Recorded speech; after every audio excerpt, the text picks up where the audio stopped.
Hi friends, welcome back to my channel. My name is Dana and I am so excited to be sharing my love of makeup and beauty with you all. Today I have a review and first look using the Nomad Cosmetics Haunted Europe palette. This is not the first look I've done with the palette, just the first look that I am filming with it. But if you haven't seen this before, this is what it looks like. It is an 18 pan eyeshadow palette inspired by haunted and spooky places all across Europe. It retails for $44 US, and I think you can only buy it on the Nomad Cosmetics site. I'm not sure about that, but I think. I am going to give my quick thoughts on the formula and on the palette itself. I'll show some swatches, and then we'll get into this eyeshadow look. So as I said, the palette is 18 pan, but it is kind of neatly divided into two different color stories. You sort of get the orangey green color story on this 9, and this 9 over here is more of a purple and red kind of color story. Again, there's blues and grays that kind of transcend both of them, so it's not a perfect split, but I do kind of see them as two distinct palettes, and just due to arm space, that is how I'm going to swatch them as well. There are 9 mattes and 9 shimmers in the palette, so you do get a really nice mix of both. This is my own ridiculous personal preference, but the 3 darkest shades in here, 2 of the 3 of them are matte, which I prefer. I like my deepest shades to be matte, as I just find I don't tend to reach for super deep shimmers as often. So that would be the Grendel and Black Forest shades are very, very deep mattes. And then you also have Krampus up here, which is a deep shimmer.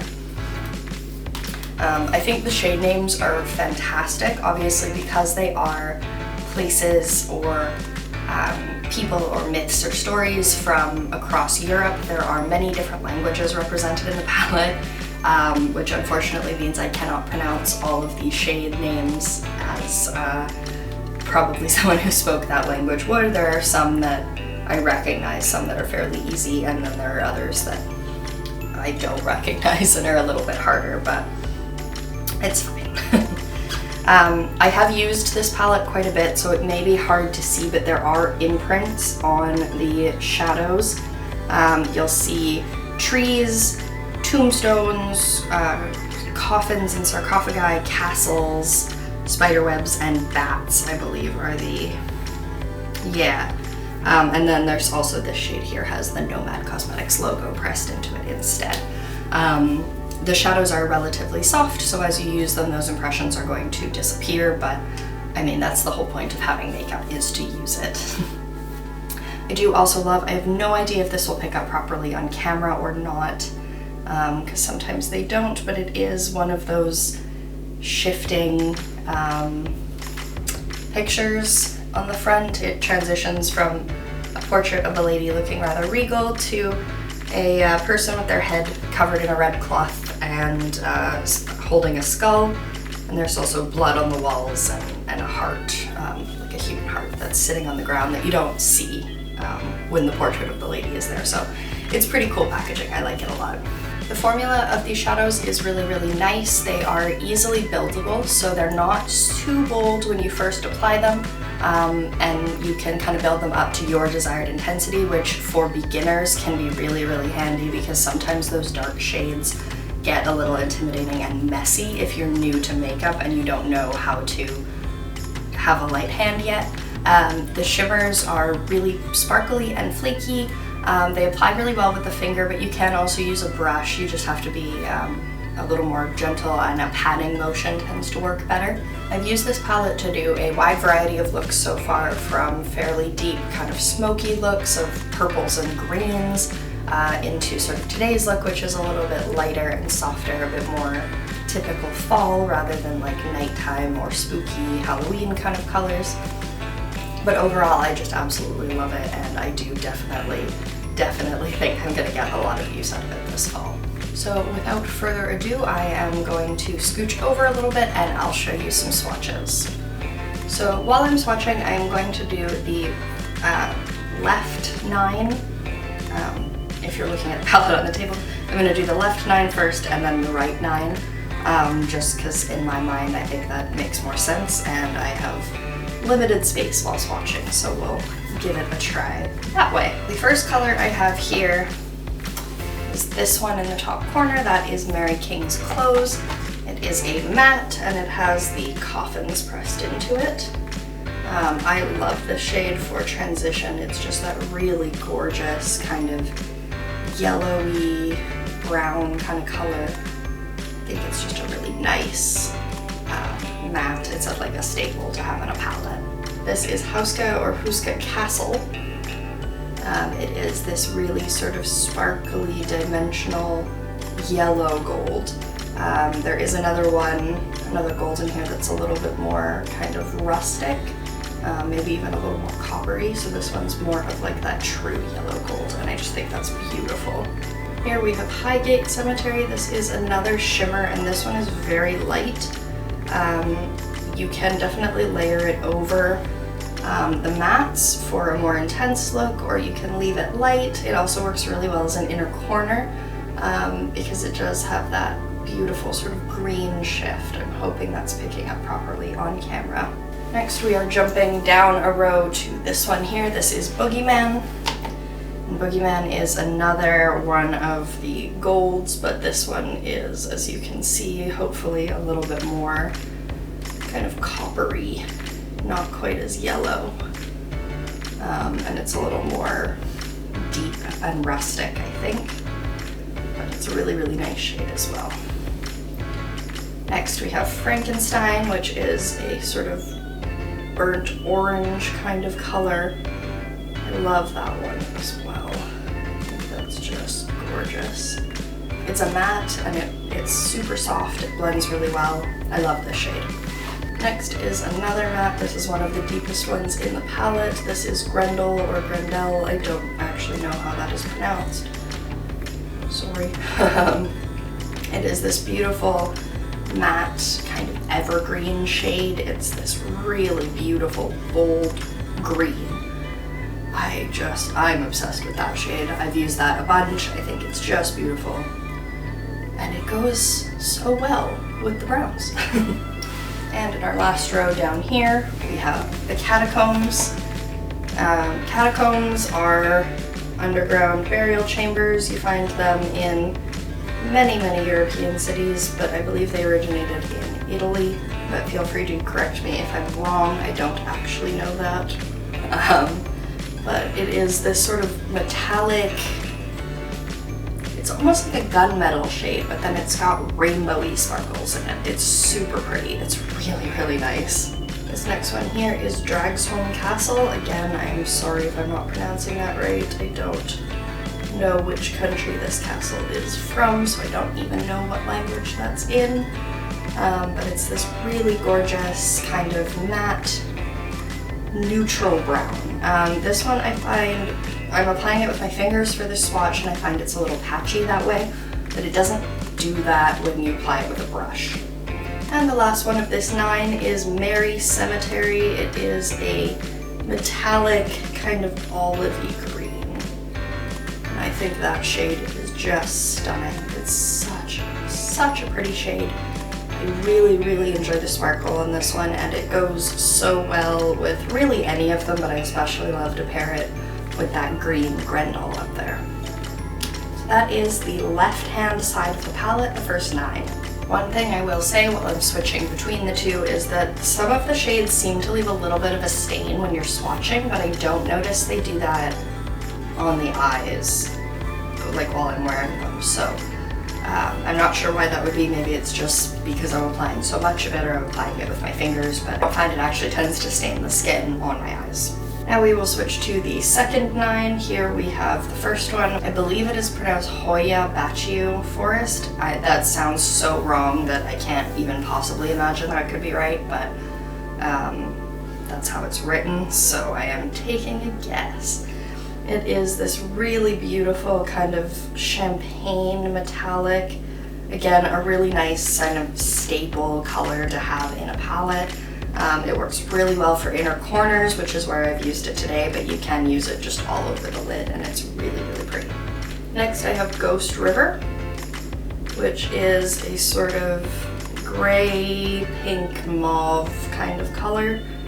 I really love this one. It's a really, really nice transition shade on me. And it's just got that, you know, just enough of that pink to not be gray, but it's still that mauve-y kind of gray color, which I really, really like. Next we have Bloody Mary. So we've got a really beautiful metallic kind of coppery red. This one contrasts really nicely. There's another kind of coppery purple red, but this one's a little bit lighter. It's a little more pink shifted. I'm hoping that's catching well, but it actually is quite pink shifting, which is cool looking. It's super pretty. I don't wear this shade as much, or I haven't yet, but I'm planning on doing a kind of red look with it, which I'm really excited about. Next we have Big Bad Wolf, which is also a sort of gunmetal-y gray, but unlike the Catacombs from the first 9, this one is darker, and it's not a rainbow reflect, it's just a silver reflect in this one. Personally, I prefer the Catacombs to this one, but I see why this one's in there, because it is different and it is really, really pretty. Next I have Krampus. This is the other sort of purpley red shimmer, but this one, like, as I'm hoping is showing up, is far darker and far more purple. This one actually is almost a brown base with a purple shift, which I think is really neat looking. I have not used this one as much as I would have liked to either. This one here is Count Dracula. It is a sort of dark purpley matte brown. This one is a little bit warmer than the Dragstrom Castle. It's not quite as neutral brown. Here we have Black Forest, which I really love that this one was not a black. I think that it's just a neat sort of, you know, so many people would have done a black for Black Forest, but it's actually a deep navy blue. This one is easy to build up, but it is kind of patchy when you swatch it, I think just because it's a matte, but it doesn't go patchy on the eyes. Here we have Spandau Castle. This is a sort of bluey purple gray. I love this one. I have not used this on the eyes at all yet, but it is just an absolutely gorgeous shade because it's neither purple nor gray, but it's both purple and gray, which I think is really cool. It's just lovely. And finally we have Spandau Citadel, which is this kind of matte orange, burnt orange color. It's darker than Frankenstein from the first 9 shades, but it's not all the way too dark. I really, really love this. I think it is a gorgeous, gorgeous shade, and I am so glad I have it. So with the swatches out of the way, let's jump into the eye look. Alright, we are ready to get started. I have already primed my eyelids, so we are ready for eyeshadow. I'm going to start off with this top shade up here. This is called Mary King's Clothes, and I am just going to use a big fluffy brush and put that all throughout my crease and a little bit above. Just using the palette as a mirror as well. It's got a really nice big mirror in here, so it's really, really easy to do your makeup with if you're not, you know, sitting in your bathroom or in front of your vanity. I really like this shade for like a soft kind of crease or transition shade. It's just a really nice, light kind of yellowy brown. I think it would probably match some skin tones or be a little closer to a skin tone if you're a bit deeper and more tan than I am, but on me it's a good crease transition shade. Alright, next I'm going to take this orange shade here. This one's called Frankenstein. This is really calling my name for a fun kind of Halloween-y look. So I'm going to take that on the same big fluffy brush, and I'm going to do sort of a tighter crease and also a little bit more in that outer corner, just for a bit more depth to the eye. Now with this color, you can really build it up too if you want it to be really, really intense, like that bright, know, Halloween orange. It's definitely buildable to that. I am keeping it fairly light, just because I want more of a daytime Halloween look. But if you're going for something a little darker, it does do that. Next, I'm going to take this shade down here. I believe this is pronounced Spandau Castle, and I'm going to use a slightly smaller fluffy brush. And I'm going to use this as kind of a outer corner and faux liner sort of look.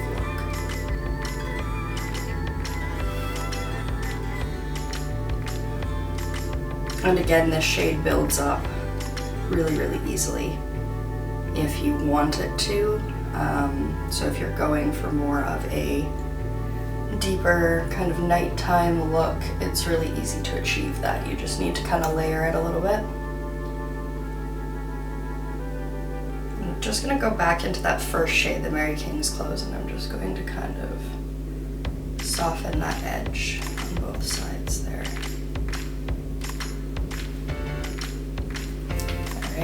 And I'm going to take that same big fluffy brush from the first couple steps, and I'm going to dip back into Frankenstein and kind of do an under eye, kind of lower lash line color. I'm not going too dark with this.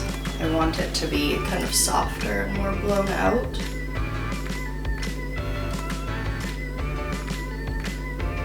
With a sort of flat shader brush, I'm actually going to take this shade here. This is Count Dracula, and I am going to again do that almost faux linery kind of look where I just sort of press that into the edge of my lash line there. I like this shade a lot for this. It's a nice deep kind of browny plum, but it's not too dark. Like, it doesn't look like dark eyeliner, it looks softer. And I think it goes really well with this look. For my inner corner, I'm going to take this shade here. I believe it is pronounced Hoya Baciu Forest. I am so sorry if that's not how it's pronounced.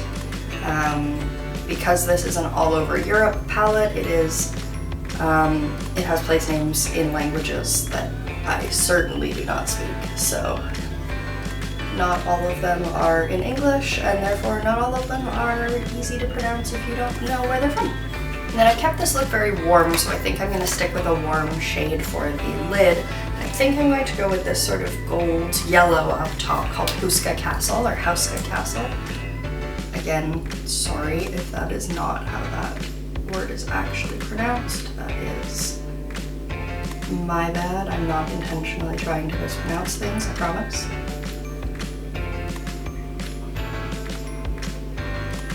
I find the shimmer shadows apply better with fingers than a brush, but they are also flaky, so if you apply them with a finger, you do run the risk of having them kind of get everywhere. So I just apply them with a brush and then soften that out a little bit. So I think that is sufficient for the eyeshadow. I'm going to stop here. I'll take a quick break, do my eyeliner, and finish up the makeup look, and we'll be right back. Alright, so this is the finished look. I just threw on some brown gel liner and some mascara and put a sort of purpley brown lippy on as well, just to finish up the look, and I'm super happy with it. I really like the way this look is sort of, it's fall, but it's also got a bit of spooky to it. Like, it works well as like a Halloween look, but it also works well as just an everyday fall look. You could definitely take this a little bit deeper if you wanted a more nighttime look as well, which is really, really cool. I love that about this palette and about this look in general. So just sort of final wrap-up thoughts. You have heard me say a lot of this already, but I adore this color story. I think all of the colors in here are just fantastic. I really like how there's, you know, some colors that don't look like they necessarily fit with the other colors. You know, this green in here, for example, is sort of different compared to the rest of the color story, which ends up being very orange or very purple. But I think it adds just that extra touch. Having this sort of green row here is just phenomenal. Overall, I really like the formula. As I said, the mattes are buildable, so if you want more of a softer look like I went with today, you can definitely use them just as is. It's super easy. And if you want something a bit deeper, a bit more nighttime, it's very easy to build up. So they're also great for beginners who might be a little bit afraid of the sort of darker shades that in other palettes can be harder to use. The shimmers work really well with a brush or with your finger. I think they're better with your finger, but you can definitely use them both ways. It's not a big deal, which is really, really handy because, again, everybody's going to have a slightly different preference as to what they prefer. I don't know how it could be done without making the palette less kind of accessible to people, but I do think that there's, you know, quite a bit of empty space in here. And they probably could have put the shadows a little bit closer together, but at the same time, I've learned that people who are visually impaired often rely on these bigger gaps between the palettes in order to be able to do their own makeup, and having the names printed on there relies on that as well. So I get that that's just a personal preference, and most people would probably actually prefer it to look the way it does. But it's a sleek palette, it's easy to store, it's not that thick or bulky. And it fits in with most of my other palettes in my collection, so it's not that big. It's just one of my bigger palettes now. This is an 18 pan eyeshadow palette. Usually I sort of stop around 12. That tends to be the biggest palettes I have. I have one or two that are larger than that, but for the most part this is definitely within the top 5 biggest palettes I own at the moment. But I don't mind. It's easy to store and I like it a lot. I think this is a great purchase, not just for Halloween, but people who like those sort of deeper fall looks, especially if you're going to wear those year round. I think this is a really, really good palette to purchase. You know, I'm never going to be here to tell you how to spend your money. However you decide to spend your money is entirely up to you, but if you are in the market for a deeper fall or Halloween palette, especially if you're looking to support some indie brands, I think this one is a great one. Have you picked up this palette? Or what do you think about it in general? Is it something you're interested in? I'd love to hear from you in the comments down below. If you liked this video, please give it a thumbs up and subscribe, and I'd love to see you back for my next one. Bye!